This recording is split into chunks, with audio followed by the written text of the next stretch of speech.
Hey everyone, and welcome back for another deep dive.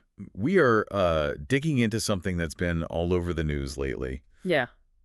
The Tesla Cybertruck explosion. Yeah. The one outside Trump's hotel in Vegas. Oh, right, right. Yeah, crazy story. It is. An explosion is one thing, but when you start hearing about fireworks and camp fuel canisters involved, Yeah. it really makes you wonder what was going on. And then you throw in a possible connection to that other attack down in New Orleans on New Year's. Oh, wow. I haven't heard about that. Yeah, there are some details that seem to link the two. So get ready, because this deep dive is packed with twists and turns for sure. Okay, I'm all ears. Let's hear it. So let's start with what we know about the Las Vegas explosion. The basics, Right. for those who might have missed it. Sure, sure. So, New Year's Eve, a Tesla Cybertruck explodes right outside Trump's hotel in Vegas. Drivers killed and 7 other people are injured. Right. But here's the thing that's really got investigators scratching their heads. Yeah. They found a ton of fireworks in the truck and a bunch of those camp fuel canisters. I mean, talk about a recipe for disaster. Yeah, that's not your average, run to the store. Definitely not. It makes you think this wasn't just a random accident. Exactly. So do we know anything about the driver? We do. He was identified as Matthew Levelsberger, 37 years old, from Colorado Springs. Okay. And get this, he was active duty U.S. Army. Wow. Okay. So that adds another layer to all this. It does. Investigators are definitely going to be digging into his background, trying to figure out his military record, his mental state, any possible grievances he might have had. That makes sense.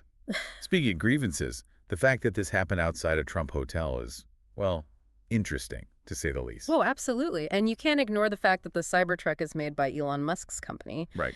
And, well, everyone knows Musk and Trump are pretty tight. They are. So how much do you think that political connection plays into all this? It's hard to say for sure. I mean, it's possible Livelsberger had some strong political views that pushed him to do something like this. Right. But it could also be totally unrelated. Yeah. Investigators are going to have to dig deep into his online activity, look for any personal writings, talk to people who knew him. Yeah. See if there's anything to that angle. Exactly. Before we get too far down that road, though, let's talk about the New Orleans connection. You mentioned that earlier. Yeah. Can you remind us what happened there? Right. So New Year's Day, a pickup truck plows into a crowd on Bourbon Street.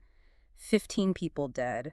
It was awful. It was a terrible tragedy. Yeah. And the thing is, both Levelsberger, the Vegas suspect, and the suspect in New Orleans both served at Fort Bragg. Wow. Might be a coincidence, but it's definitely something investigators are looking into. Right. So is there any evidence that this was, more than just a coincidence? That there might be a real link between the two attacks? It's too early to say for sure. Fort Bragg is a huge base, so just being stationed there at some point doesn't necessarily mean anything.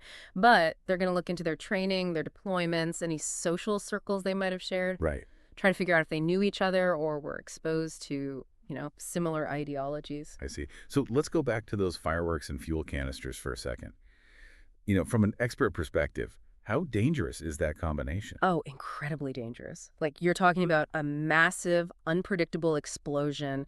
Fireworks have all these chemicals that create tons of heat and pressure when they ignite. Right. And then you add a flammable, like camp fuel, you're basically creating an accelerant.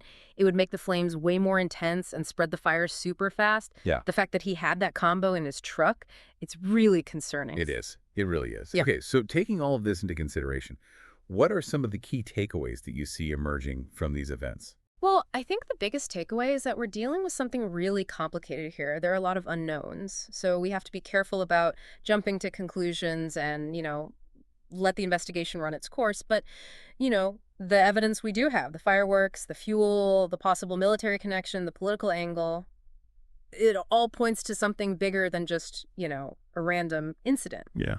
We need a deep understanding of this guy, his motivations, his connections. It's a lot to unpack. As we learn more, I think the big question we're all going to be asking is, was this a horrible accident, or was this a planned act of violence, or was it something else entirely? And I think even more importantly, what can we as a society do to prevent something like this from happening again? Absolutely. I mean, this goes beyond solving a crime. It's about security, extremism, the role of technology in our world. It's a lot to think about. It really is. Seems like with every answer, we just uncover more questions. So for everyone listening, if you were investigating this, what would you do next? What information would be most important to you? Let us know your thoughts and keep digging into this story. We'll be back soon with another deep dive.